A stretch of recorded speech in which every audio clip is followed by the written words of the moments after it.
Hello student, welcome to Biology by Neha Patel, Standard 11th, Chapter number 12th, ખનિજ પોષણ, lecture number 4. આજના લેક્ચરમાં આપણે ટેક્સ્ટબુકમાં પેજ નંબર 196 પર ટોપિક નંબર 12.2.2 ગુરુ અને લઘુ પોષક તત્વો એની ભૂમિકા, વનસ્પતિમાં તે શું મહત્ત્વ ધરાવે છે દરેક પોષક તત્વો એના વિશેની માહિતી આપણે અહીંયા આજે મેળવવાની છે. કુલ આપણે જે 17 પ્રકારના કુલ આપણે જે 17 આવશ્યક ખનિજ તત્વો જોયા છે અને એને બે પ્રકારમાં જે વિભાજન કરેલું છે ગુરુ અને લઘુ પોષક તત્વો. પહેલાં આપણે વનસ્પતિમાં એની કોમન એટલે કે સામાન્ય શું ભૂમિકાઓ હોય છે, શું કયા કાર્ય સાથે આ ખનિજ તત્વો બધા સંકળાયેલા હોય છે, એટલે ઇનશોર્ટ બધા જ ખનિજ તત્વો એના સામાન્ય કાર્યો એના વિશેની માહિતી પહેલાં અહીંયા તમને દર્શાવી દીધી છે. પછી આપણે 1 by 1 એક ખનિજ તત્વ એના વિશેની માહિતી મેળવતા રહીશું અને દરેક પોઈન્ટ એનું મહત્ત્વ શું છે, એની ક્રિયા સાથે સંકળાયેલા પોઈન્ટ પણ આપણે સારી રીતે સમજતા જઈશું. બરાબર, તો ધ્યાનથી આખો ટૉપિક તમે અહીંયા અમારી સાથે ભણતા રહેશો. જુઓ કે આવશ્યક ખનિજ તત્વો ઘણા કાર્યો કરે છે એમ કહે છે, તો અહીં એક નાનું ક્વેશ્ચન તરીકે તમને અલગથી આ ક્વેશ્ચન પૂછાય છે કે આવશ્યક ખનિજ તત્વોના કાર્યો વર્ણવો. આ તમારો ક્વેશ્ચન છે. તો તમારે આવશ્યક ખનિજ તત્વો જે 17 આવશ્યક ખનિજ તત્વો કયા છે એ વનસ્પતિઓમાં એના કોષોની વિવિધ ચયાપચય ક્રિયાઓમાં ભાગ લે છે. પહેલાં તો એટલે વિવિધ પ્રકારની જે મેટાબોલિક પ્રક્રિયા, ચયાપચય પ્રક્રિયા વિશે આગળ પણ મેં ઘણીવાર તમને જ્યારે પણ બાયોલોજી સ્ટાર્ટ કર્યું ત્યારે દર્શાવેલું છે. શરીરમાં થતી વિવિધ દેહધાર્મિક ક્રિયાઓ કે જે ચય અથવા અપચય પ્રકારની હોય, એટલે સામાન્ય રીતે એને બધી જ ક્રિયાઓને સંયુક્ત રીતે એક શબ્દ જો વાપરીએ તો ચયાપચય ક્રિયાઓ કહેવાય છે. એમાં શરીરમાં થતી બધી જ દેહધાર્મિક કે જૈવ રાસાયણિક ક્રિયાનો સમાવેશ થઈ જાય છે. પ્રાણીઓમાં પણ બધી જ પોતાની અલગ અલગ ચયાપચય ક્રિયાઓ હોય છે અને વનસ્પતિઓમાં પણ. તો અહીંયા કહે છે, અને આપણે એ પણ ખબર છે કે બધી ક્રિયાઓ થાય છે ક્યાં, કારણ કે કોષ એ દરેક સજીવનો રચનાત્મક અને ક્રિયાત્મક એકમ છે. તો વનસ્પતિમાં પણ આ બધી જ ચયાપચય ક્રિયા એના કોષોમાં થાય છે. તો અહીંયા કહે છે કે આ બધા ખનિજ તત્વો શેમાં ભાગ લે છે, કયા કાર્ય સાથે સંકળાયેલા છે, તો તે વનસ્પતિઓમાં એના કોષોમાં થતી વિવિધ ચયાપચય ક્રિયાઓમાં ભાગ લે છે. ચલો, કેવી ચયાપચય ક્રિયાઓ?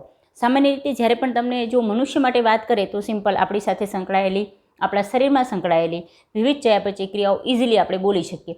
જેમ કે પાચન એક ચયાપચય ક્રિયા છે, રુધિરાભિષણ થવું એ પણ એક ચયાપચય ક્રિયા છે, ઓક્સિજનનું વહન થવું, પ્રજનન થવું એ પણ એક ચયાપચય ક્રિયા છે, શ્વસન, ઉત્સર્જન, બધી જ શરીરમાં થતી વિવિધ ચયાપચય ક્રિયાઓ છે. આપણે ખોરાક જે જટિલ સ્વરૂપ લે છે એનું વિઘટન થઈને સરળ સ્વરૂપમાં રૂપાંતર થવું કે જેને આપણે પાચન કહીએ એ પણ એક ચયાપચય ક્રિયા છે. વિવિધ ઘટકોનું સંશ્લેષણ થવું, શરીરમાં પ્રોટીનનું નિર્માણ થવું તો એ પણ એક ચયાપચય ક્રિયા છે. તો એ રીતે વનસ્પતિને પણ, વનસ્પતિના કોષમાં પણ ચોક્કસ પ્રકારની ચયાપચય ક્રિયાઓ થતી હોય છે અને એમાં ખનિજ તત્વોનો ઘણો ફાળો હોય છે. એટલે જ વનસ્પતિઓ બધા જ ખનિજ તત્વો એને શોષી અને પોતાની ક્રિયામાં એનો ઉપયોગ કરે છે.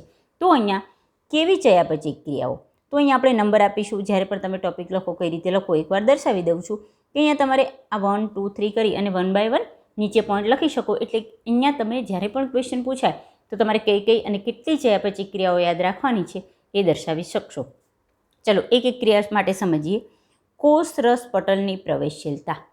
આગળ પણ આપણે જોયું કે કોષમાં વિવિધ કાર્યો થાય છે. જે પણ કાર્યો થાય છે એ ક્યાં થાય છે? ધારો કે આ શરીરનો કોઈ વનસ્પતિનો કોષ છે, એની આ કોષ દિવાલ છે. વનસ્પતિમાં ખાસ કોષ દિવાલ આવેલી છે. અને કોષ દિવાલ પ્રવેશશીલ પટલ છે, આગળ પણ મેં દર્શાવી દીધેલું છે, ચેપ્ટર નંબર 11માં આપણે સમજ્યા છીએ. પરંતુ એમાં આવેલું કોષ રસ પટલ, એમાંથી અમુક ચોક્કસ ઘટકો જ પસાર થઈ શકે છે, અમુક ઘટકો પસાર થઈ શકતા નથી, કારણ કે એ પસંદગીમાન પ્રવેશશીલ પટલ છે. તો કયા ઘટકોને કોષની અંદર આવવા દેવા અને કયા ઘટકોને કોષમાંથી બહાર નીકળવા દેવા, એની પ્રવેશશીલતા, એના માટે પણ વિવિધ પ્રકારના ખનિજ તત્વો ભાગ ભજવે છે. એક કાર્ય. ચલો, સેકન્ડ બધા શબ્દો સમજીશું 1 by 1. કોષીય પ્રવાહીની આશ્રુતિ સાંદ્રતાનું નિયંત્રણ કરે છે. આ બધા શબ્દો જો ચેપ્ટર નંબર 11 તમે ભણ્યા હશો તો બહુ જ ઇઝીલી ભણી શકશો. બરાબર. અને સાથે સાથે આગળ પણ હું તમને સમજાવું કે જે વણો વિશે પણ તમને ખબર હોવી જરૂરી છે. દરેક ચેપ્ટર ક્યાંક ને ક્યાંક કન્સલ્ટ હોય છે. એવું ઇન્ડિવિજ્યુઅલ ભાગ્યે જ કોઈ ચેપ્ટર હોય કે એક ચેપ્ટર ભણો તો એમાં તમને આગળના કે એની પછી આવતા કોઈ ચેપ્ટરના શબ્દો મિક્સઅપ ન થતા હોય, કારણ કે આ બાયોલોજી એક આખો સબ્જેક્ટ છે. બરાબર. તો અહીંયા આશ્રુતિ માટે સાંદ્રતા શું છે, કોષરસ પટલની રચના એ ક્યાંક ને ક્યાંક આપણને ખબર હોવી જોઈએ. આગળ તમે દરેક જે ખનિજ તત્વો એનું 1 by 1 પર્સનલ આપણે હમણાં ભણીશું એની ભૂમિકાઓ, તો એમાં તમને ઘણા બધા જૈવિક અણુઓની રચના વિશે ખબર હોવી જોઈએ. તો જૈવ અણુઓ એક ટોપિક જ આપણા માટે છે, બરાબર. તો તમારા બાયોલોજીના ઇચ એન્ડ એવરી બધા જ કોન્સેપ્ટ તમને ખબર હોય, બધી જ રચનાઓ ખબર હોય, તો તમારા આગળ ટોપિક ઇઝી થતા જાય. એટલે ઘણીવાર સ્ટુડન્ટ અમુક ટોપિક છોડી દે છે કે અમુક પોઈન્ટ કરતા નથી, પણ હંમેશા મારો આગ્રહ રહે છે કે તમે દરેક શબ્દને સમજો, બરાબર. ક્યાંક કોઈક વાર ટ્રીક આપી દે છે, કોઈ ટીચર્સ દ્વારા એવું થતું હોય છે, હું એનો કોઈ ઓપોઝ કરતી નથી, ચલો યાદ રાખવા માટે એ પણ એક ઇઝી વે છે, પણ બેટર છે કે તમે એ વસ્તુને તમારા મગજમાં ઉતારો, એને સમજો. સમજેલું હશે તો લોંગ ટાઈમ યાદ રહેશે. તમે કોઈ ટ્રીક દ્વારા કંઈક યાદ કર્યું હશે તો થોડી વાર યાદ રહેશે, કદાચ એક્ઝામ પૂરતું યાદ રહે, એક્ઝામના આગલા દિવસે યાદ રહે, પછી લાંબા ટાઈમે તમારે એ વસ્તુ યાદ રાખવી છે, આગળના અભ્યાસમાં તમારે એનો ઉપયોગ કરવો છે, તમારું જ્ઞાન વધારવું છે, તો એ તમારા માટે પૂરતું નથી. એટલે દરેક શબ્દ સમજીને કરવો જોઈએ, બરાબર. ચલો અહીંયા જુઓ, તમને એમ કહે છે કોષીય પ્રવાહીની આશ્રુતિ સાંદ્રતાનું નિયંત્રણ કરે છે. આશ્રુતિ માટે આપણે આગળ પણ જોઈ ગયા છીએ અને સાંદ્રતા શબ્દ પણ સમજી ગયા છીએ. ચલો અહીંયા આ જે વસ્તુ યાદ રાખીએ કે આ ધારો કે કોષ રસ છે, તો એક પ્રકારનું કોષીય પ્રવાહી થયું. કોષની બહાર પણ બાહ્ય કોષીય પ્રવાહી પણ આવેલું છે, પણ એ જે પણ પ્રવાહી છે એનો મતલબ કે કોષ રસ, એની આશ્રુતિ જળવાવી જરૂરી છે, કારણ કે આશ્રુતિને આધારે જ ઘણા ઘટકો બહારથી અંદર પ્રવેશશે, અંદરથી બહાર નીકળશે, પાણીનું વહન બહારથી અંદર અને અંદરથી બહાર થશે. અને એ પ્રક્રિયા માટે આ કોષરસીય પ્રવાહીની સાંદ્રતા પણ મહત્ત્વનો ભાગ ભજવે છે. સાંદ્રતાનો મતલબ કે કોષરસ છે એ પાણી પ્લસ વિવિધ પ્રકારના તત્વો ધરાવે છે અને એમાં ખનિજ તત્વો પણ આવી જાય છે. તો ધારો કે કોષરસ છે એમાં જેટલું પણ પાણી છે, ખનિજ તત્વોનું પ્રમાણ વધે છે તો સાંદ્રતા વધે છે, ખનિજ તત્વોનું પ્રમાણ અહીંયા ઓછું હોય છે તો સાંદ્રતા ઓછી હોય છે. તો એ પ્રમાણે કોષીય પ્રવાહીની સાંદ્રતા વધે અને ઘટે છે, બરાબર. અને સાંદ્રતા વધે ઘટે તો એની સીધી જ અસર આશ્રુતિ એટલે કે પાણીનું કોષમાં પ્રવેશ અને પાણીનો કોષની બહાર નિકાલની પ્રક્રિયા છે, બહિરાશ્રુતિ અને અંતરાશ્રુતિ, એના પર આ પ્રક્રિયા તરત જ અસર કરે છે. આ શબ્દ માટે તમારે ચેપ્ટર નંબર 11 તમને ખબર હોવું જોઈએ. તો બંનેનું કોષીય પ્રવાહીની આશ્રુતિનું અને કોષીય પ્રવાહીની સાંદ્રતાનું, અથવા તમે સંયુક્ત રીતે આશ્રુતિ સાંદ્રતા પણ કહી શકો, બરાબર, એનું નિયંત્રણ પણ ખનિજ તત્વો દ્વારા થાય છે. ચલો થર્ડ, બીજી કઈ એવી ચયાપચય ક્રિયા છે? ઇલેક્ટ્રોન પરિવહન તંત્ર. તો તમને થાય કે આ તો કંઈક નવો શબ્દ છે, જેને ETS કહે છે, ઇલેક્ટ્રોન ટ્રાન્સફર સિસ્ટમ. તો અહીંયા હું તમને એ વસ્તુ કહી રાખું છું કે આના માટે તમારે ચેપ્ટર નંબર 13 અને 14માં આ વસ્તુ આવશે. ચેપ્ટર નંબર 3 પ્રકાશ સંશ્લેષણ અને ચેપ્ટર નંબર 13 પ્રકાશ સંશ્લેષણ અને 14 જે વનસ્પતિઓમાં શ્વસન છે, એમાં તમારે ઇલેક્ટ્રોન પરિવહન તંત્ર માટેનો શબ્દ આવશે. તો અત્યારે હું એ ડિટેલમાં એના માટે શબ્દ નથી લેતી, બરાબર. આગળ જ્યારે પણ આવશે ત્યારે તમે સમજી જ જશો, અથવા કોઈએ ચેપ્ટર નંબર 13 અને 14 સારી રીતે કરેલું છે તો કઈ રીતે વિજાણુ પરિવહન તંત્ર શબ્દ જે આપેલો છે, ઇલેક્ટ્રોન એટલે જ વિજાણુ, ઇલેક્ટ્રોન એક ઘટકમાંથી બીજા ઘટકમાં પસાર થાય છે અને એ દરમિયાન રેડોક્સ પ્રક્રિયા થાય અને એ દરમિયાન એટીપી એટલે કે શક્તિના નિર્માણ સાથે સંકળાયેલી પ્રક્રિયા છે, બરાબર. તો એમાં પણ ઘણા બધા ખનિજ તત્વો ભાગ લે છે. સાથે સાથે 4th નંબરનું કાર્ય છે, એક અલગ ચયાપચય ક્રિયાનું નામ લે છે અને જેને કહે છે બફર ક્રિયાવિધિ. પહેલું તો બફર એટલે શું? સામાન્ય રીતે કેમિસ્ટ્રીમાં તમને એ વસ્તુ ખબર છે કે બફર દ્રાવણ એવા દ્રાવણો છે કે જેમાં તમે કોઈ ઘટક ઉમેરો, એમાંથી કોઈ ઘટક બહાર કાઢો તો પણ એની pH અચળ જળવાઈ રહેવાનો જે ગુણધર્મ ધરાવતું હોય તો એને આપણે બફર સંયોજન કહીએ છીએ. અને સામાન્ય રીતે દરેક સજીવ એનું જે દેહ જળ છે, એનું જે કોષીય જળ છે એ બફર હોય છે, એ હંમેશા ચોક્કસ pH જાળવી રાખે છે, કારણ કે એની શરીરની આંતરિક pH અમુક હોય તો એ જ pH શરીરના અમુક ઉસેચકો કાર્ય કરી શકે છે, બરાબર. તો એ બફર ક્રિયાવિધિ જાળવવા માટે પણ ખનિજ તત્વો ભાગ ભજવે છે.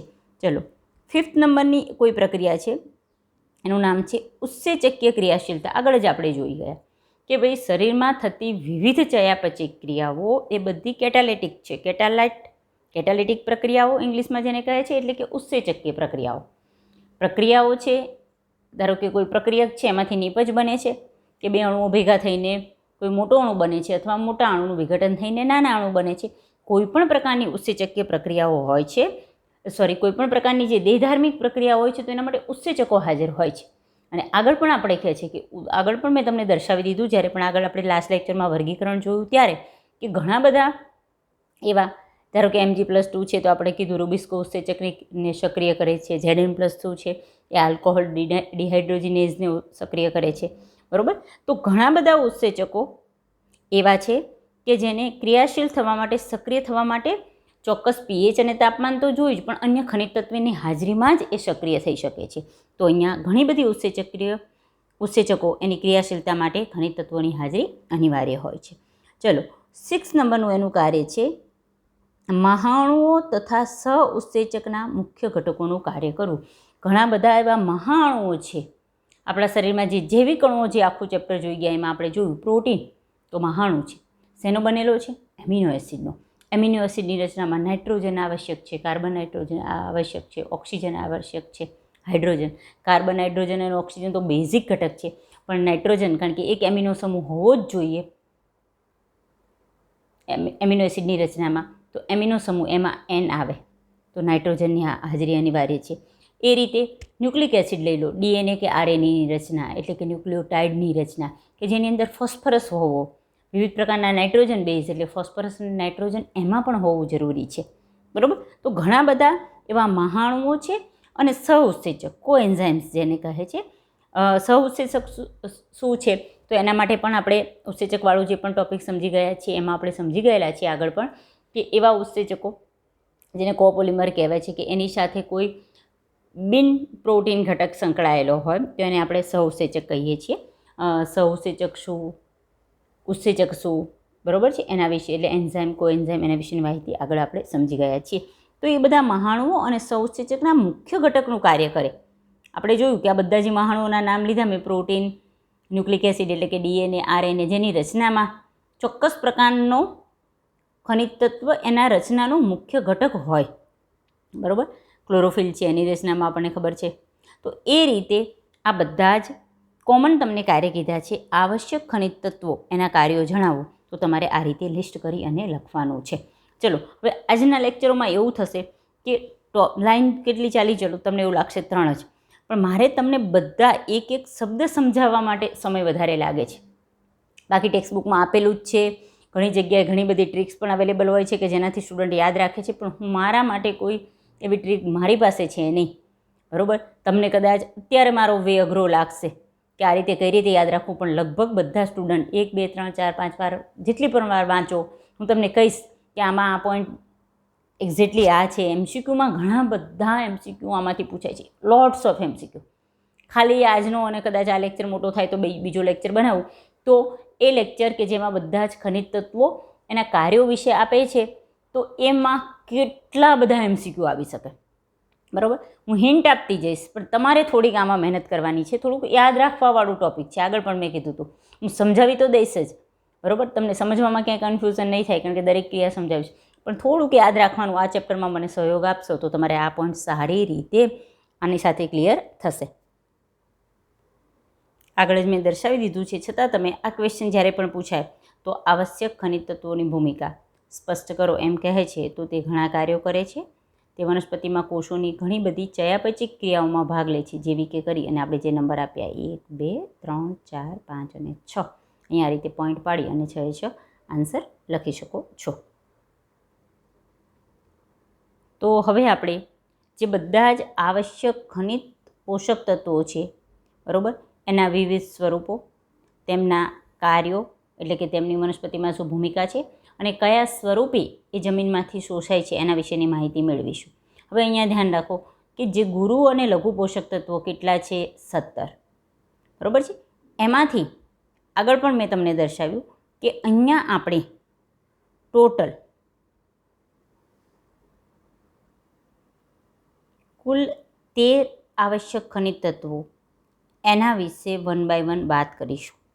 પહેલાં તો કેમ, આજે પણ આપણે બધા ખનિજ તત્વો જોયા, એમાં આપણને ખબર છે કાર્બન, હાઇડ્રોજન અને ઓક્સિજન એ સામાન્ય રીતે એનો સ્ત્રોત એ CO2 અને H2O છે. નાઇટ્રોજન સહિત બધા જ ખનિજ તત્વો કે જે જમીનમાંથી શોષાય છે, ભૂમિમાંથી જ વનસ્પતિના મૂળતંત્ર દ્વારા જેનું શું થાય છે, શોષણ થાય છે. તો એવું થઈ શકે કે આ બધા જ ખનિજ તત્વો પાણીમાં દ્રાવ્ય થઈ અને વનસ્પતિના મૂળ દ્વારા શોષાય. અને વનસ્પતિની તંદુરસ્ત વૃદ્ધિ માટે જમીનમાં આ પોષક તત્વો હંમેશા પૂરતા હોતા નથી. એનું રીઝન શું? કારણ કે હંમેશા આ બધા જ ખનિજ તત્વો એની વનસ્પતિને જરૂર હોય છે, એટલે વનસ્પતિ શોષતી રહે. એટલે જ્યારે પણ તમે જમીનમાં જુઓ તો એની પ્રમાણ અંદર ઓછું હોય. એટલે તમે જુઓ કે જ્યારે ખેતીની ક્રિયા સાથે જે ખેડૂતો સંકળાયેલા છે કે ક્યાં બાગાયત વિદ્યા સાથે જે માળીઓ સંકળાયેલા છે, એ તમે જોજો કે વિવિધ પ્રકારના ખાતર નાખે છે. ખાતર શું છે? તો આ બધા જ ખનિજ તત્વો વનસ્પતિ માટે આવશ્યક હોવાથી હંમેશા ક્યાંક ને ક્યાંક એનું પ્રમાણ જમીનમાં થોડું ઓછું રહે. અને એમાં પણ ખાસ જે નાઇટ્રોજન, ફોસ્ફરસ અને પોટેશિયમ છે, એ ત્રણ, જે પહેલાં ત્રણ અત્યારે દર્શાવી રહી છું, એ ત્રણ તો એવા ઘટકો છે કે હંમેશા એ પોષક તત્વો જમીનમાં અપૂરતા જ હોય. રીઝન કે એ બેઝિક રચનાત્મક ઘટક છે ક્યાંક ને ક્યાંક વનસ્પતિનો વૃદ્ધિનો, અને વનસ્પતિ એને મોટા પ્રમાણમાં શોષે છે. એટલે ક્યાંય પણ વનસ્પતિ તો હોય જ, જમીન હોય એટલે, અથવા ખેતી કરતા હોય તો કોઈ પણ પાક લીધેલો હોય તો એમાં આ ત્રણ ખનિજ તત્વો તો શોષાઈ જ જાય. એટલે હંમેશા એને ખાતર સ્વરૂપે ત્યાં ઉમેરવા જરૂરી છે. બાકીના છે એનું પ્રમાણ હંમેશા ઓછું હોય એવું જરૂરી નથી. અમુક જગ્યાએનું ઓછું હોય તો હંમેશા એમાં ખાતરની જરૂરિયાત રહે એવું જરૂરી નથી. બરાબર? તો અહીંયા આપણે 1 by 1 ટોટલ 13ની વાત કરીશું. કાર્બન, હાઇડ્રોજન, ઓક્સિજન, એ ત્રણ જે અણુઓ છે એના વિશે તો આગળ આપણે ખબર જ છે કે જરૂરી ઘટક છે જ. બરાબર? એના વિશે એક વાત નથી કરતા. અને એક નાનું, સૌથી સૂક્ષ્મ જે પ્રમાણમાં જરૂરી છે એ લઘુ પોષક તત્વ નિકલ, એની એક માહિતી નથી આપેલી. બાકી 13 આપણે ઘટકો 1 by 1 એક એક ભણવાના છે. ચલો, તો સૌપ્રથમ આપણે પહેલું નાઇટ્રોજન વિશે વાત કરીએ. આપણે દરેક તત્વ એના 2 પોઈન્ટ પાડવાના છે. જમીનમાંથી કયા સ્વરૂપે શોષાય છે, બરાબર? કારણ કે ચોક્કસ પ્રકારના ધન અથવા ઋણાયન સ્વરૂપે શોષાતા હોય છે. અને એની વનસ્પતિના જીવનમાં ભૂમિકા શું છે, વનસ્પતિના જીવનમાં એનું મહત્ત્વ શું છે, વનસ્પતિમાં એ કયા કાર્ય સાથે સંકળાયેલું છે. 2 પોઈન્ટ બધામાં યાદ રાખીશું. ચલો, નાઇટ્રોજન. આ તત્વની આવશ્યકતા વનસ્પતિમાં સૌથી વધારે માત્રામાં હોય છે. હું એક એક લાઈન સમજાવીશ, અને જે લાઈન એક્ઝેક્ટલી આના માટે જરૂરી છે બધા જ પોઈન્ટ તમને રિકોલ કરવા ટ્રાય કરીશ. આગળને લગતા જે પણ જે વણુઓ ભણી ગયા છો, છતાં પણ મારી એક રિક્વેસ્ટ રહેશે કે જેણે પણ જે વણુઓ ટૉપિક બરોબર ન કરેલું હોય અથવા ન ખબર હોય તો આ ટૉપિક સ્ટાર્ટ કરતાં પહેલાં એકવાર એ ટૉપિક તમે પ્લીઝ જરા જોઈ જશો તો તમારા માટે ઇઝી રહેશે. કારણ કે બધા જ પોઈન્ટ તો આપણે અહીંયા કવર કરવા અઘરા રહેશે. બરાબર? તમને આવડે જ છે જે વણુઓ ટૉપિક એમ સમજી અને હું તો અહીં દર્શાવું છું, છતાં થોડી ઘણી જરૂર હશે તો આપતી રહીશ. બીજું કે આ તત્વનું શોષણ, જો આગળ પણ મેં કહ્યું કે બધામાં એક પોઈન્ટ યાદ રાખવાનો કે કયા સ્વરૂપે શોષાય અને કયા એની વનસ્પતિના જીવનમાં ભૂમિકા શું. તો તમે જ્યારે પણ આ ટૉપિક લખો તો 2 પોઈન્ટ પાડી શકો, શોષણ અને એની ભૂમિકા. ચલો, શોષણ કયા સ્વરૂપે થાય છે? મુખ્યત્વે ભૂમિમાંથી NO3-. NO3- છે એને નાઇટ્રેટ કહે છે. શું કહેવાય છે? નાઇટ્રેટ. એના સ્વરૂપમાં શોષણ પામે છે. કેટલીક માત્રામાં એ NO2- અથવા NH4+ સ્વરૂપમાં પણ શોષાય છે. તો NO2- એને નાઇટ્રાઇટ કહે છે. ખાસ ધ્યાન રાખજો, આને નાઇટ્રેટ કહે છે. એ માત્ર છે, અહીંયા નાઇટ્રાઇટ કહે છે. અને NH4+ એમોનિયમ આયન કહે છે. આ બધા શબ્દો જે એક્સ્ટ્રા છે એ જરા યાદ રાખતા રહીશું. તમે એમ પણ કહી શકો 3 સ્વરૂપે શોષાઈ શકે, નાઇટ્રેટ, નાઇટ્રાઇટ અને એમોનિયમ આયન. પણ સૌથી વધારે કયા સ્વરૂપે શોષાય? તો NO3- સ્વરૂપે. તો આ એના શોષણની વાત થઈ, કયા સ્વરૂપે શોષાય છે. ચલો, હવે આપણે એની આવશ્યકતા અથવા વનસ્પતિના જીવનમાં એની ભૂમિકા અહીંથી સ્ટાર્ટ કરીશું. આ તત્વની આવશ્યકતા વનસ્પતિના બધા જ ભાગોમાં હોય છે. એટલે જે સૌથી વધારે માત્રામાં શોષાય છે. વનસ્પતિનો દરેક ભાગ એને નાઇટ્રોજનની આવશ્યકતા હોય. અને ખાસ કરીને વર્ધમાન પેશી. ચલો, વર્ધમાન પેશી એટલે શું? વનસ્પતિમાં એવી પેશી કે જે વૃદ્ધિ સાથે સંકળાયેલી હોય. વનસ્પતિની ટોચે આવેલી અગ્રીય વર્ધનશીલ પેશી, પાર્શ્વ વર્ધનશીલ પેશી, કક્ષકલિકામાં આવેલી પેશી, મૂળની ટોચે આવેલી વર્ધમાન પેશી મૂળાગ્ર પર, એ બધી જ પેશી વર્ધમાન પેશી એટલે કે જ્યાંના કોષો સતત કોષ વિભાજન પામતા હોય. કોષ વિભાજન પામે એટલે નવા કોષો બનતા હોય. નવા કોષોની રચના માટે નાઇટ્રોજન જોઈએ જ, બરાબર. અને ઘણી બધી ચયાપચય ક્રિયા, શરીરમાં જે ઘણી બધી દેહધાર્મિક ક્રિયા, એમાં નાઇટ્રોજન આવશ્યક છે, બરાબર. હવે કેમ નાઇટ્રોજન એ વનસ્પતિના બધા જ ભાગોને, વર્ધમાન પેશીને અને ઘણી બધી ચયાપચય ક્રિયામાં આવશ્યક છે? તો એનું રીઝન પણ તરત જ એના બીજા પોઈન્ટમાં જ મળી જાય છે કે નાઇટ્રોજન એ બહુ મહત્ત્વના જૈવિક અણુ કે મહાઅણુ કહી શકાય, એ છે પ્રોટીન અને ન્યુક્લિક એસિડ, આ બે ઘટક. સાથે સાથે વિટામિન અને અમુક અંતઃસ્ત્રાવો એનો પણ બંધારણીય ઘટક છે. અહીંયા બધા જ શબ્દો પર બહુ જ ધ્યાન આપવું બહુ જરૂરી છે. ઘણા ફટાફટ વાંચી જાય છે. પાછળ શું કહેવા માગે છે? કોઈ વસ્તુનો બંધારણીય ઘટક હોવો, કે પછી કોઈ વાર એ પ્રક્રિયામાં ભાગ લેતા ઉત્સેચકોનો બંધારણીય ઘટક હોવો, અથવા ઉત્સેચકોની ક્રિયાશીલતા માટે એની હાજરી જરૂરી હોય, બધા શબ્દો અલગ છે. અહીંયા એ કહે છે કે નાઇટ્રોજન એ પ્રોટીન, ન્યુક્લિક એસિડ, વિટામિન્સ અને અંતઃસ્ત્રાવોનો એક મુખ્ય બંધારણીય ઘટક છે. એનો મતલબ કે આ બધા ઘટકોની રચના માટે નાઇટ્રોજન આવશ્યક છે, બેઝિક રો મટીરિયલ તરીકે, કાચા માલ તરીકે. પ્રોટીનની વારે વારે વાત કરીએ, છતાં પણ હું રિપીટ કરાવું છું. પ્રોટીન એમિનો એસિડનો પોલિમર છે. જે ભણવું જરૂરી જ છે એટલે જ કહું છું. એમિનો એસિડનો પોલિમર છે. એમિનો એસિડનો બંધારણમાં કાર્બન, હાઇડ્રોજન, એક આર સમૂહ, એક કાર્બોક્સિલ સમૂહ COOH અને એક એમોનિયા સમૂહ, એમિનો સમૂહ NH3+, અહીંયા હોય છે, અથવા NH2 કહી શકો. તો અહીંયા આ એમિનો એસિડની રચનામાં આ બે સમૂહ હોય જ. તો આ ઘટક માટે જુઓ, અહીંયા નાઇટ્રોજન જોઈને જ. અને આવા એમિનો એસિડ ભેગા થઈને પ્રોટીન બનાવે. શરીરમાં ઘણી બધી ક્રિયાઓ સાથે પ્રોટીન સંકળાયેલા છે. ઉત્સેચકો બધા જ પ્રોટીનના બનેલા છે. પ્રોટીન વિશે તમે જે વણોમાં સમજી જશો. તો પ્રોટીનની રચનામાં નાઇટ્રોજન જોઈએ. ચલો, ન્યુક્લિક એસિડ એટલે શું? ખબર જ છે આપણને, ન ખબર હોય તો રિપીટ કરીએ. DNA અને RNA બંનેને ન્યુક્લિક એસિડ કહે છે. બંને ન્યુક્લિયોટાઇડના પોલિમર છે. અને ન્યુક્લિયોટાઇડની રચનામાં વિવિધ પ્રકારના પ્યુરિન અને પિરિમિડિન પ્રકારના નાઇટ્રોજન બેઝિસ આવે છે. શબ્દ આવ્યો નાઇટ્રોજન બેઝિસ. પ્યુરિન અને પિરિમિડિન એ બે નાઇટ્રોજન બેઝિસ છે કે જે DNA અને RNAનો જે મોનોમર છે, ન્યુક્લિયોટાઇડ, એની રચના માટે જરૂરી છે. તો નાઇટ્રોજન બેઝિસ કે જ્યાં નાઇટ્રોજન આવશ્યક છે, બરાબર છે. તો DNA અને RNA બંને આનુવંશિક દ્રવ્ય છે. આપણું ચેપ્ટર નંબર 5 અને 6 એ આખું જ સ્ટાન્ડર્ડ 12નું ચેપ્ટર નંબર 5 અને 6 આખું જ DNA RNA પર બેઝ પર રહેલું છે, બરાબર. તો અહીંયા એ ન્યુક્લિક એસિડની રચનામાં નાઇટ્રોજન બેઝ જોઈએ ને. નાઇટ્રોજન બેઝ એટલે કે નાઇટ્રોજન એના માટે શું છે? આવશ્યક છે. ઘણા બધા વિટામિન્સ અને અંતઃસ્ત્રાવોનો પણ એ બંધારણીય ઘટક છે.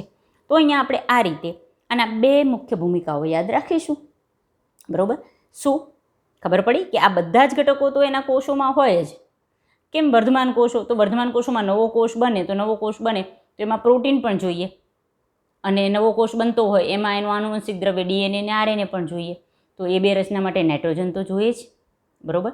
તો એ રીતે અહીંયા તમે બે કાર્ય, એક કે વનસ્પતિના બધા જ ભાગોમાં, ખાસ કરીને વર્ધમાન પેશી અને ચયાપચયિક સક્રિય કોષો હોય, એવા કોષો જે ચયાપચયિક રીતે સક્રિય હોય, કે જેમાં દેહધાર્મિક ક્રિયાઓ ખૂબ જ વધારે થતી હોય, એ કોષોમાં એની આવશ્યકતા હોય. બીજું, નાઇટ્રોજન એ શેનો બંધારણીય ઘટક છે? પ્રોટીન, ન્યુક્લિક એસિડ, અંતઃસ્ત્રાવો અને વિટામિનનું બંધારણીય ઘટક છે. બે કાર્ય, બરાબર.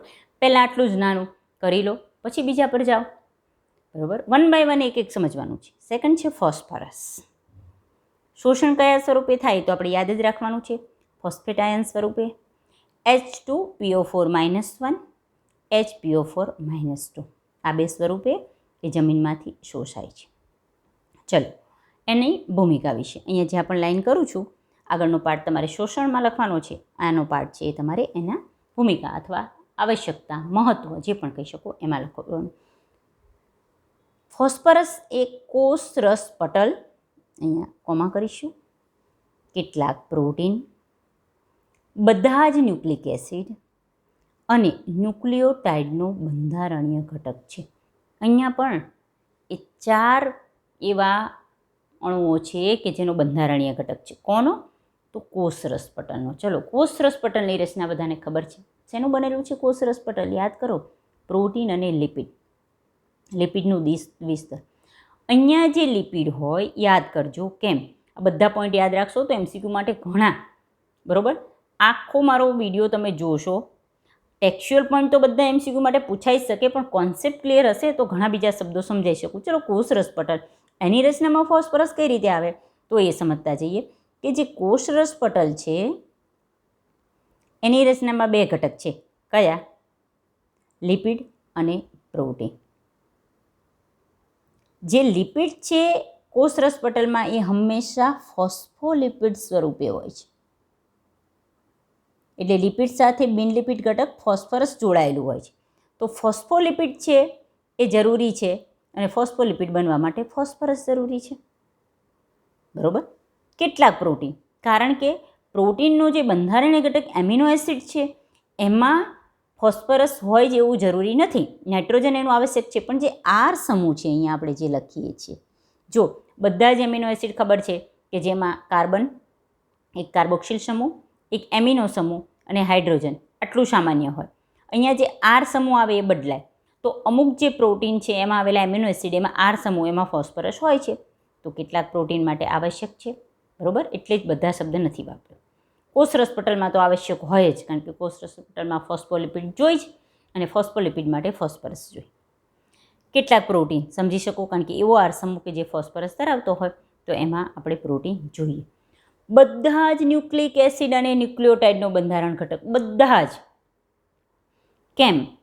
ન્યુક્લિક એસિડ ફરી પાછું યાદ કરી લો, ડીએનએ અને આરએનએ એ કોનો પોલિમર છે? ન્યુક્લિયોટાઇડનો પોલિમર છે. ન્યુક્લિયોટાઇડની રચનામાં બધું લખતી નથી, તમને ખબર હોવી જોઈએ. ચલો, છતાં સમજાવી જ દઉં, પછી એવું ન થાય કે રહી ગયું. ન્યુક્લિયોટાઇડ, કારણ કે આ મારે રિપીટ ન કરવું જોઈએ.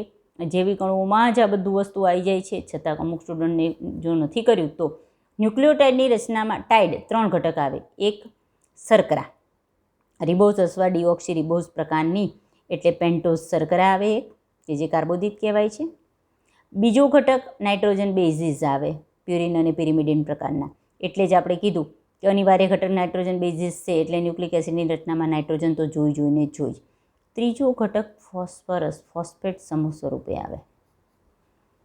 આ 3 ઘટક જોડાય તો જ ન્યુક્લિયોટાઇડ બને, અને આવા એકથી વધુ ન્યુક્લિયોટાઇડ જોડાય અને ન્યુક્લિક એસિડ એટલે કે ડીએનએ અને આરએનએ બને તો જુઓ, નાઇટ્રોજન પણ એની રચનામાં આવશ્યક છે અને ફોસ્ફરસ પણ એની રચનામાં આવશ્યક છે.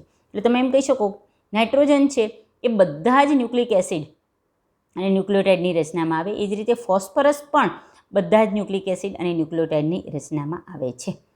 બરાબર. સિમ્પલ છે. 3 વસ્તુમાં કોષરસ પટલ, કેટલાક પ્રોટીન, ન્યુક્લિક એસિડ, એટલે જ ન્યુક્લિક એસિડ એ કોનો પોલિમર છે? ન્યુક્લિયોટાઇડ. એનો બંધારણીય ઘટક છે. એના સિવાય બધી જ ફોસ્ફોરાયલેશનની પ્રક્રિયા માટે જરૂરી છે. ચલો, ફોસ્ફોરાયલેશનની પ્રક્રિયા એટલે શું? આગળ જતાં આપણે પ્રકાશ સંશ્લેષણમાં અને શ્વસનમાં આ ક્રિયા જોઈશું, અને તમે અમુક દેહધાર્મિક ક્રિયાઓ જોઈ હોય તો એમાં પણ જોયું હશે, અથવા તમારે કેમિસ્ટ્રીમાં પણ ક્યાંક ફોસ્ફોરાયલેશનની એવી પ્રક્રિયા કે જે પ્રક્રિયા દરમિયાન ફોસ્ફેટ સમૂહ વપરાતો હોય, ઉમેરાતો હોય.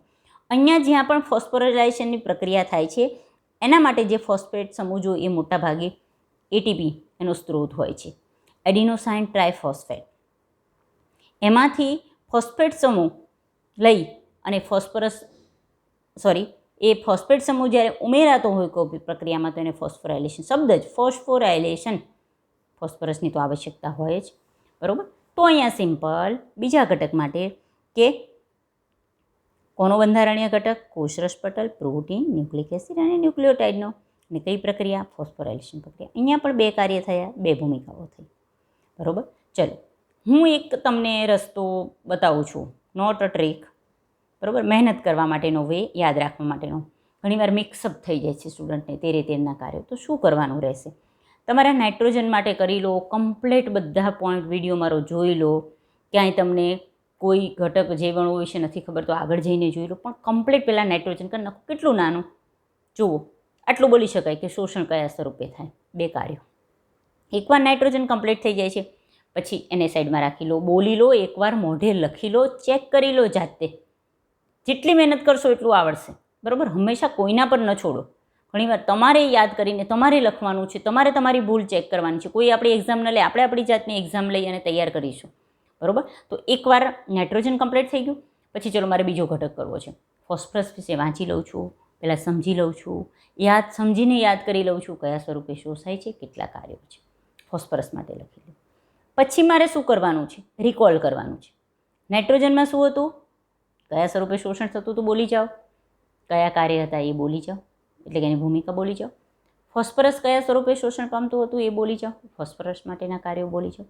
થર્ડ લો, થર્ડને પર્સનલી સમજો, એના વિશે લખો, એનું કાર્ય કરો, એ બોલી જાઓ.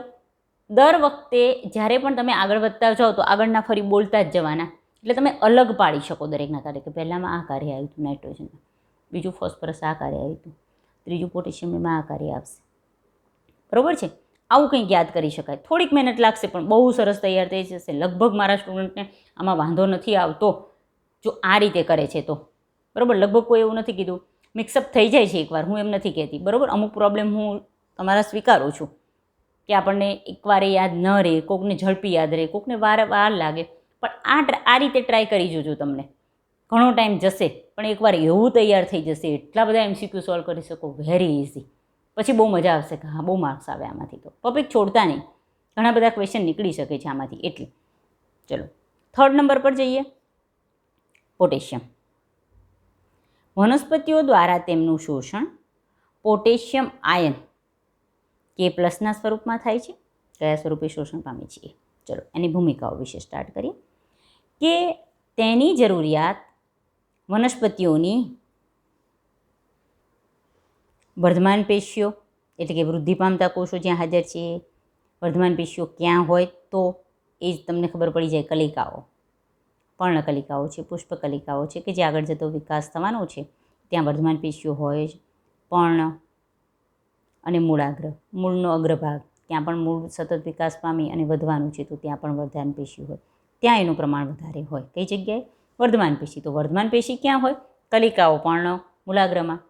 તો સાથે જ કે તેઓની હાજરી સૌથી વધારે અથવા તેમની ક્યાં વધુ જરૂરિયાત છે? વર્ધમાન પેશીઓ, કલિકાઓ, પર્ણો અને મૂળાગ્રમાં. ચલો કયા કાર્ય સાથે સંકળાયેલું છે? પોટેશિયમ છે એ કોષોની અંદર આયનિક સંતુલન, ધનાયન ઋણાયન સંતુલન, કે જેને આયનિક સંતુલન કહે છે, આયનોનું બેલેન્સ, એને જાળવવામાં મદદરૂપ થાય છે. આગળ બીજો પણ ઘટક જોઈશું. હવે આ પણ પોઈન્ટ જ ચલો જેટલા પોઈન્ટ મને જરૂરી લાગે છે કહેતી રહું છું કે એવું થશે કે આ એક કાર્ય સાથે એકથી વધારે ખનિજ તત્વો સંકળાયેલા હશે તો એ પણ હું તમને યાદ કરાવીશ. જો અહીંયા એકવાર આયનિક સંતુલન સાથે પોટેશિયમ આવ્યું, ક્યાંક બીજે આયનિક સંતુલન સાથે આવશે ત્યારે હું તમને યાદ કરાવીશ. બે સાથે યાદ રાખીશું. શરીરમાં જે ધનાયનો અને ઋણાયનોનું પ્રમાણ વનસ્પતિના દેહમાં કે પ્રાણી દેહમાં પણ જળવાવું જરૂરી છે. જે રીતે પ્રાણી દેહમાં એની pH બેલેન્સની જરૂર છે તો વનસ્પતિમાં પણ જરૂરી છે. અને હંમેશા pH ધન અને ઋણ આયનના પ્રમાણ સાથે જ સંકળાયેલી હોય છે. તો ધન આયન, ઋણાયન, કે જેને આ કેટાયન એનાયન સંતુલન કહેવાય, આયનોનું સંતુલન, એને જાળવવામાં પોટેશિયમ એટલે એક કાર્ય આયનિક સંતુલન. સાથે સાથે એક કઈ ક્રિયા સાથે સંકળાયેલા છે? તો પ્રોટીન સંશ્લેષણની પ્રક્રિયા, જે પ્રોટીનનું નિર્માણ થતું હોય. કઈ રીતે પ્રોટીનનું નિર્માણ થાય છે? તો ડીએનએમાંથી આરએનએ બને, mRNA છે એ રિબોઝોમ્સના સ્થાને જાય, ત્યાં વિવિધ પ્રકારના એમિનો એસિડ જોડાય અને પછી એમાંથી પ્રોટીન બને. સ્ટાન્ડર્ડ 12માં ચેપ્ટર નંબર 6માં પ્રોટીન સંશ્લેષણના ઘણા બધા પોઈન્ટ છે. તો પ્રોટીન સંશ્લેષણ એટલે કે પ્રોટીનના નિર્માણની પ્રક્રિયા સાથે. આગળ પણ આપણે જોયું વાયુરંધ્ર કે પર્ણરંધ્ર, એને ખોલ બંધ થવું, ઉઘાડ બંધ થવાની ક્રિયા. તો ત્યારે એક વસ્તુ આપણે યાદ કરેલી અને હમણાં આગળ પણ ટોપિકમાં એક જોયું કે જે વાયુરંધ્રની રચના છે એ શું છે? એની ફરતે બે આ રીતે રક્ષક કોષો આવેલા છે અને આ છિદ્ર છે. રક્ષક કોષો એની આસુનતાજાના આધારે વાયુરંધ્ર ખુલે અને બંધ થાય. અને આ કોષો એને ખોલવા અને આસુનતા જાળવવા માટે પોટેશિયમ આયન મહત્ત્વનો ભાગ ભજવે છે. ઘણી બધી થિયરી કામ કરે છે જે તમને સમજાવી શકે કે વાયુરંધ્ર કઈ રીતે ખુલે અને બંધ થઈ શકે. એમાંથી એક મહત્ત્વની થિયરી પોટેશિયમ થિયરી છે. બરાબર? તો અહીંયા આ ખાસ ધ્યાન રાખજો.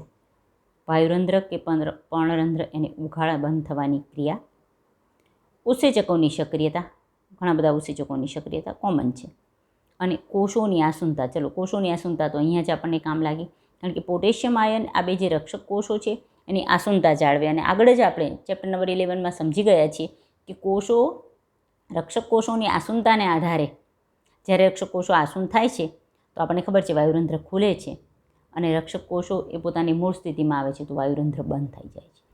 તો અહીંયા આટલા કાર્ય યાદ રાખશું. આયનિક સંતુલન જાળવવામાં મદદરૂપ થાય, વાયુરંધ્રની ઉઘાડ બંધ થવાની ક્રિયા, તો સાથે સાથે જ કોષોની આસુનતા અને ઉત્સેચકની સક્રિયતા. અહીંયા સ્પેશિયલી તમને કોઈ ચોક્કસ ઉત્સેચક કયો એનું કાર્ય નથી આપેલું. અને આગળ આપણે જે કોમન કાર્યો જોયા એમાં જ આપણે જોયેલું કે ઉત્સેચકની ક્રિયાશીલતા માટે ઘણા બધા ખનિજ તત્વો હાજર હોય છે. તો અહીંયા કોમન ઉત્સેચકો, કોઈ આ ચોક્કસ ઉત્સેચક નથી કહેતા, પણ જ્યારે તમને કોઈ ખનિજ તત્વોમાં સ્પેસિફિક ચોક્કસ પ્રકારના ઉત્સેચકની વાત કરે છે તો એ આપણે યાદ રાખવાનું રહેશે. અહીં તમને એવું કોમન ન પૂછી શકે કે પોટેશિયમ ઉત્સેચકનું કાર્ય શું, તેમાં ઉત્સેચકની સક્રિયતા, બરાબર? યાદ તો રાખવાનું રહેશે જ, પણ સ્પેશિયલ કયા ઉત્સેચકની સક્રિયતા એ અહીં દર્શાવેલું નથી. તો અહીં આપણે આટલું યાદ રાખીએ કે આ આયનિક સંતુલનવાળું પર્ણરંધ્રને ખોલ બંધ થવાની ક્રિયા, પ્રોટીન સંશ્લેષણ અને કોષોની આસુનતા અને પછી ઉત્સેચકોની સક્રિયતા માટે જરૂરી છે. ચલો, તો આ 3 આપણે થયા. હવે મારે આ 3 વસ્તુ માટે એક વાત કરવી છે જે થોડુંક એક્સ્ટ્રા પોઈન્ટ છે. કઈ રીતે? આપણે જે પણ ગુરુ અને લઘુ પોષક તત્વો જોયા છે એમાં જે ગુરુ પોષક તત્વો છે, ટોટલ આપણે ગુરુ પોષક તત્વોની સંખ્યા જેટલી પણ કેટલી જોયેલી છે? 9 પ્રકારના ગુરુ પોષક તત્વો છે, બરાબર? એમાંથી અહીંયા જે આપણે સમજી રહ્યા છીએ તો કાર્બન, હાઇડ્રોજન, ઓક્સિજન વિશે નથી સમજતા, એટલે આપણે કેટલા સમજીશું? 6 ગુરુ પોષક તત્વો વિશે સમજી. ટોટલ 9 છે, એમાં કાર્બન, હાઇડ્રોજન અને ઓક્સિજન એના કાર્ય વિશે તો આપણે એમનામ જ કેમિસ્ટ્રીમાં પણ સમજી ગયા, બધે ખબર છે, એટલે એ 4 નથી દર્શાવતો. આપણે તો ટોટલ 6 પ્રકારના ગુરુ પોષક તત્વો વિશે સમજવાનું છે, ગુરુ વિશે. એમાંથી nitrogen, phosphorus, potassium, calcium, magnesium અને સલ્ફર, બરાબર? એ 6 વિશે સમજવાનું છે. તો મારે તમને એ વાત કરવી છે કે એમાંથી આ 3 જે બધા જ ગુરુ પોષક તત્વો આપણને આપેલા છે, ચલો એટલું યાદ રાખો કે જે ગુરુ પોષક તત્વો છે,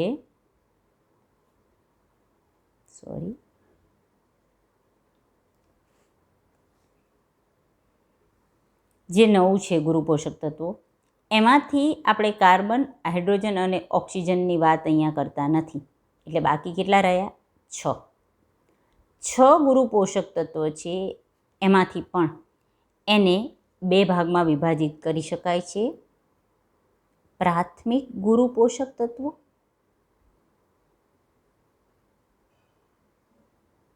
અને દ્વિતીયક ગુરુ પોષક તત્વો. કેમ એ જરાક સમજો કે કયા પ્રાથમિક ગુરુ પોષક તત્વો છે? તો નાઇટ્રોજન, ફોસ્ફરસ અને પોટેશિયમ, જે પહેલાં 3 ભણ્યા એ.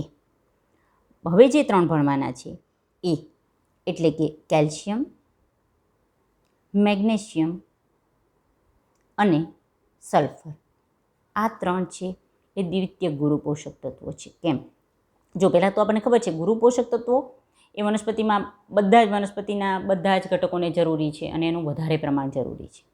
એમાં પણ જે આ 3 છે એ બહુ જ મોટા પ્રમાણમાં જરૂરી છે વનસ્પતિને, કારણ કે એના વૃદ્ધિ માટે સતત આ વૃદ્ધિ અને જીવન ટકાવી રાખવા માટે આ નાઇટ્રોજન, ફોસ્ફરસ અને પોટેશિયમ એનો બહુ જ મોટા પ્રમાણમાં ઉપયોગ કરે છે.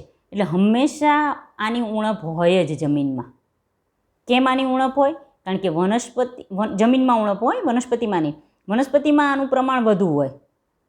વનસ્પતિમાં પ્રમાણ શું હોય? વધુ હોય, કારણ કે વનસ્પતિને બહુ જ એની જરૂર છે વૃદ્ધિ વિકાસ માટે. એટલે વનસ્પતિમાં પ્રમાણ વધુ હોય, વનસ્પતિ વધુ શોષે તો શું થાય કે જમીનમાં એનું પ્રમાણ હંમેશા ઓછું જ રહે. જમીનમાં આનું પ્રમાણ ઓછું રહે એટલે ખાતર સ્વરૂપે સતત આ આપતું રહેવું જોઈએ. એટલે એને પ્રાથમિક ગુરુ પોષક તત્વો કહે છે. આ પણ વનસ્પતિના જીવનમાં મહત્ત્વનો ભાગ ભજવે જ છે. એનું પ્રમાણ પણ વધારે જ હોય છે, પરંતુ એ આના જેટલા ઇસેન્શિયલ હોતા નથી. આની જરૂર પડે, બરાબર છે, પરંતુ એ ક્યાંક ને ક્યાંક એની જરૂરિયાત જેટલા તો જમીનમાં હાજર જ હોય જ, કારણ કે અમુક પ્રકારની વનસ્પતિ એને વધારે શોષતી હોય, અમુક ઓછી શોષતી હોય, બરાબર? એટલે આની ખાતરની જરૂરિયાત ઓછી રહે. જ્યારે આને તો ખાતર સ્વરૂપે આપવા જ જોઈએ, કારણ કે કોઈ પણ પાક લો તો આ તો શોષાઈ જ જાય. એટલે બીજી વાર પાક લેતી વખતે આ તો ખાતર સ્વરૂપે એડ કરવા જ જોઈએ, કારણ કે બહુ જ વધુ પ્રમાણમાં વનસ્પતિ એને શોષે છે. આ પણ જે આપણું પ્રમાણ છે એના આધારે જોવા જાવ તો ગુરુ જ છે, પણ આની ખાતરની જરૂરિયાત રહેતી નથી. આ થોડુંક એક્સ્ટ્રા પોઈન્ટ છે. તો આપણે આજે જે 3 ભણ્યા એ 6 જે ગુરુ પોષક તત્વો ભણવાના છે એમાંથી પ્રાથમિક ગુરુ પોષક તત્વ વિશે ભણ્યા, નાઇટ્રોજન, ફોસ્ફરસ અને પોટેશિયમ. ચલો, આ 3 કમ્પ્લીટલી બધાએ તૈયાર કરી નાખવાના છે પહેલાં તો. પછી આપણે નેક્સ્ટ લેક્ચર પર જઈશું અને નેક્સ્ટ લેક્ચરમાં આગળ આપણે બીજા ભણવાની શરૂઆત કરીશું. આજે આપણે 2 પોઈન્ટ ભણ્યા કે આવશ્યક ખનિજ તત્વો છે એના કાર્યો સમજ્યા, અને જે આવશ્યક ખનિજ તત્વોના 1 બાય 1 જે એક પર્સનલી જેના કાર્ય સમજવાનું કાર્ય કરવાનું છે, તો નાઇટ્રોજન, ફોસ્ફરસ અને પોટેશિયમ વિશે ભણ્યા. આ 3 કમ્પ્લીટલી આવડી જાય પછી તમે નેક્સ્ટ લેક્ચર જોશો. આજનો લેક્ચર આપણે અહીં પૂરો કરીએ છીએ. જય હિન્દ.